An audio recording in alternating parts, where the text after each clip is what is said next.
In this movie, I'll show you how to load, assign, and scale one of the custom dot patterns that, believe it or not, ships along with Illustrator. So for starters here, I'll go ahead and click on the text with the black arrow tool in order to select it. And incidentally, you can always get to the black arrow tool by clicking on the first tool icon at the top of the toolbox or by pressing its keyboard shortcut, the V key. Now, in the name of full disclosure, I'll go ahead and click on the word character up here in the control panel to bring up the character panel so that you can see that I've set the tracking for my characters to -80, which moves them closer together. You may want to do so as well, or you can apply any formatting attributes that you like. I'll go ahead and escape out of there. Now, because I want to come back to this original text over and over again, I'm going to make a copy of this layer by clicking on the layer here inside the Layers panel, and then I'll click on the flyout menu icon in the upper right-hand corner, and I'll choose Duplicate Text, which actually duplicates that entire layer as you see here.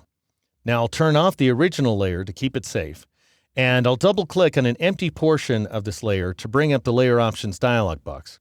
I'll go ahead and call this layer Custom Dots, and I'll change the color to light blue, and then I'll click OK. All right, now to add those custom dots, we need to switch over to the Appearance panel. In the case of my workspace, the Appearance panel is right next door. If you're not seeing it, you can go up to the Window menu and choose the Appearance command in order to bring it up. Now notice that we're not seeing the fill and stroke attributes as we normally do when we're working with the standard path outline, and that's because those are hidden away inside this item called Characters. But that's okay because we need to add another fill. And you do that by clicking on the Add New Fill icon in the lower left corner of the Appearance panel. And that will change your characters to black because, after all, this black fill is now sitting on top of the orange fill, which might not make any sense, but we're going to change this black fill to a dot pattern by clicking on that swatch right there. And notice that I have medium thumbnails in my little swatches pop-up panel. And I achieve this just so that I can better see my swatches by clicking on the little flyout menu icon there and choosing Medium Thumbnail View. Now at this point, we need to load the dot pattern, and you do that by clicking on this little library icon. Notice it looks like a bunch of books down here in the lower left corner of the panel. And then you want to choose Patterns, then go to Basic Graphics, and then choose Basic Graphics Dots. And that'll bring up this floating panel right here. Now, I've gone ahead and scaled my panel so that I can see my patterns 9 swatches wide. And notice in my top row, I've got 10 DPI dots, and in the bottom row, I have 6 DPI.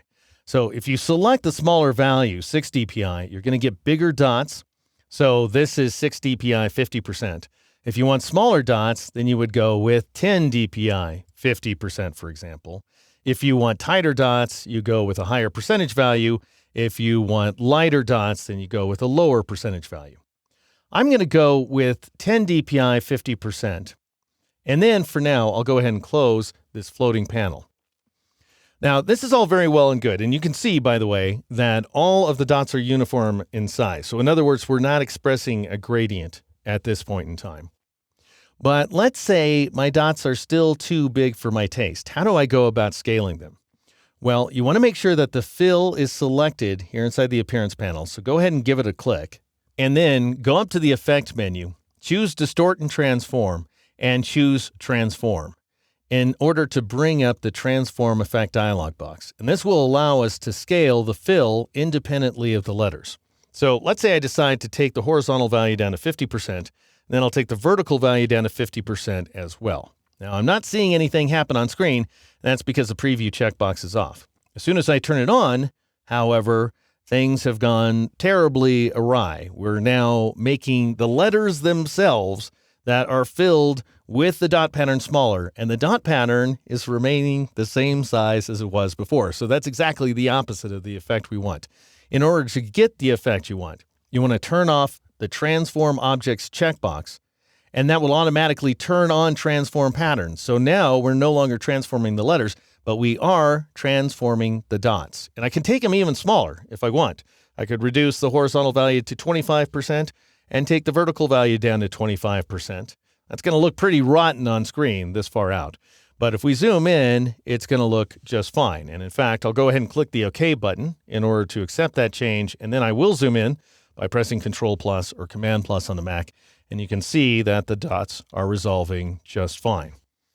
Well, what if that's not what you want either? You want to still scale the dots to a different size.